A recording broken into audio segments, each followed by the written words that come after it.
Hello guys, welcome to my YouTube channel. কেমন আছো তোমরা? এখন আমরা কথা বলবো হচ্ছে তেলুগু ফিল্মে, যেটা একটা সাইকোলজিক্যাল হরর থ্রিলার ফিল্মটার নাম হচ্ছে হানি, যেটা 6 ফেব্রুয়ারি থিয়েটারে রিলিজ হয় এবং থিয়েটারে খুব একটা ভালো বক্স অফিস কালেকশন করতে পারেনি ফিল্মটা। তারপরে এই ফিল্মটা ফাইনালি এখন ওটিটিতে রিলিজ হয়, সোনি লিভে অ্যাভেলেবেল আছে।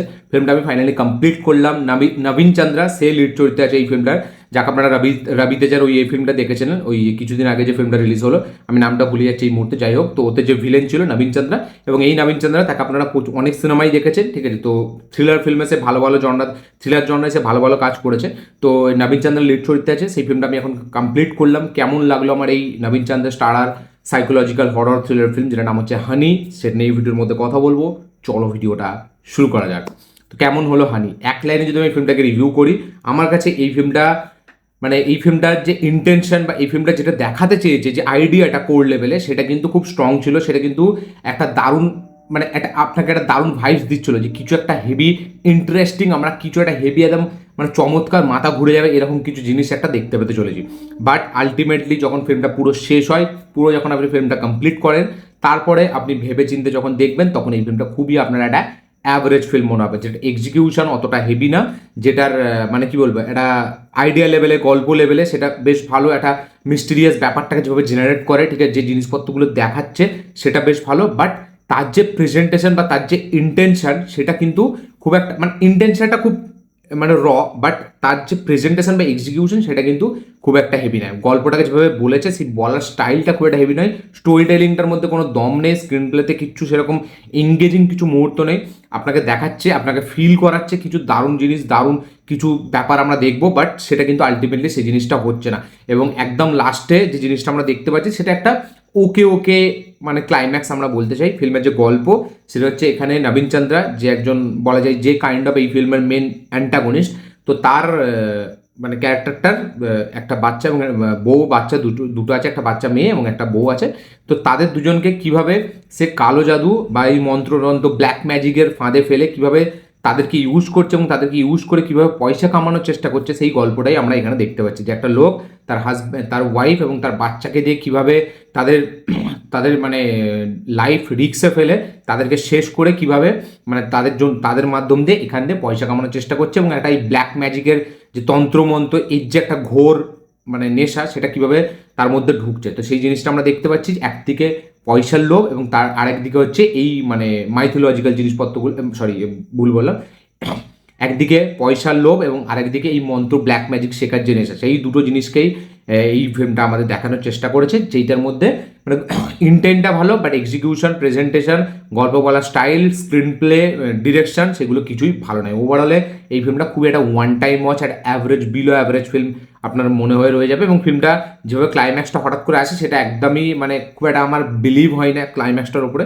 কারণ ক্লাইম্যাক্সটা হঠাৎ করে আসে এবং যেই মানুষটা এক টাইম পর উঠতে পারছিল না, সে আবার হঠাৎ করে উঠে সবাইকে শেষ করে দিয়ে সে নিজে একটা হিরোইক ব্যাপার তার মধ্যে চলে আসছে, এবং একটা নারী এম্পাওয়ারমেন্ট, উমেন এম্পাওয়ারমেন্ট, সেটা একটা চলে আসছে একটা দিকে হঠাৎ করে। এবং একটা নারী যখন রেগে যায় তখন কি করতে পারে, সেই জিনিসটা আমরা ক্লাইম্যাক্সে দেখতে পাচ্ছি। বাট এখানে যেটা ভালো লেগেছে আমার, যে বাচ্চা মেয়েটা, তার যে বাচ্চা মেয়েটাকে নিয়ে ইউজ করেছে, তার পারফরমেন্স কিন্তু আমার বেশ ভালো লেগেছে। এবং বিশেষ করে তার মায়ের চরিত্র যে প্লে করছে, এখানে যে নবীন চন্দ্রার যে ওয়াইফের চরিত্র যে ক্যারেক্টারটা প্লে করেছে, তার কিন্তু পারফরমেন্স দুর্দান্ত ছিল। সে অসাধারণ একটা পারফরমেন্স দিয়েছে। মানে সে যে তাকে যেরকম রোল দিয়েছে টিপিক্যাল, সেই রোলটা কিন্তু যথেষ্ট একদম খুব রেসপেক্টফুলি সেটাকে নিভিয়েছে। সেটা পুরো থ্রু আউট স্ক্রিন প্লে আপনি দেখলে বুঝতে পারবেন। হ্যাঁ, রাইটিং মানে ক্যারেক্টারটা লেখার মধ্যে সেরকম কোনো হেভি ছিল না, স্প্যাক্টার ছিল না, যার কারণে মানে অতটা স্ট্যান্ড আউট করে না। বাট পারফরমেন্স ওয়াইজ যদি আপনি দেখেন, ওই একটা ক্যারেক্টারই কিন্তু দুর্দান্ত পারফরমেন্স দিয়েছে। মানে আমি বলছি না যে সে লাস্টে যেভাবে হিরোইক ব্যাপারটা এন্ট্রি মারলো সেরকম না, তার ওভারঅলের যে এক্সপ্রেশন, সে যখন ইমোশনাল সিকোয়েন্সে তার যে পারফরমেন্স, বা তাকে যখন তার হাজব্যান্ড মারছে সেই সিকোয়েন্সে তার যে পারফরমেন্স, তো ওভারঅল যে পারফরমেন্স, তার পারফরমেন্সটা কিন্তু খুব হেভি, খুব খুব রিয়েল, খুব অথেন্টিক লাগে তার পারফরমেন্সটা। বাচ্চা মেয়েটাও তাকে যেভাবে ইউজ করেছে ফিল্মটার মধ্যে, সেটাও বেশ ভালো। নবীন চন্দ্রা অ্যাজ এ অ্যান্টাগনিস্ট, তার পারফরমেন্স বেশ ভালো, এবং তাকে দেখলে সত্যি আপনার রাগ ধরবে যে একটা বাবা কীভাবে এরকমভাবে তার ওয়াইফ এবং তার বউ এবং তার বাচ্চাকে যে কীভাবে এইরকম কাজ করাতে পারে। তো সেটা আপনাকে খুব রাগ ধরবে। এবং পারফরমেন্সটা ছাড়া এই ফিল্মে সেরকম আপনি কিছু হেভি পাবেন না। মানে একমাত্র পারফরমেন্সই আছে, যার জন্য এই ফিল্মটা আপনার পুরো থ্রু আউট আপনি দেখতে ভালো লাগবে। এবং ফিল্মটা আপনি একটা এটাই হাইলাইট পজিটিভ জিনিস পাবেন দুটো। একটা হচ্ছে যে গল্পটা মানে বলার চেষ্টা করেছিল ডিরেক্টর সেটা হেভি, এবং তার সাথে সাথে হচ্ছে পারফরমেন্স, ক্যারেক্টারদের পারফরমেন্স খুব ভালো। বাকি আর এই ফিল্মটার মধ্যে নতুন কিছু নেই, সরি মানে বাকি আর এই ফিল্মের মধ্যে ইউনিক কিছু নেই, বা এই ফিল্মটার মধ্যে এক্সপেক্টার কিছু নেই।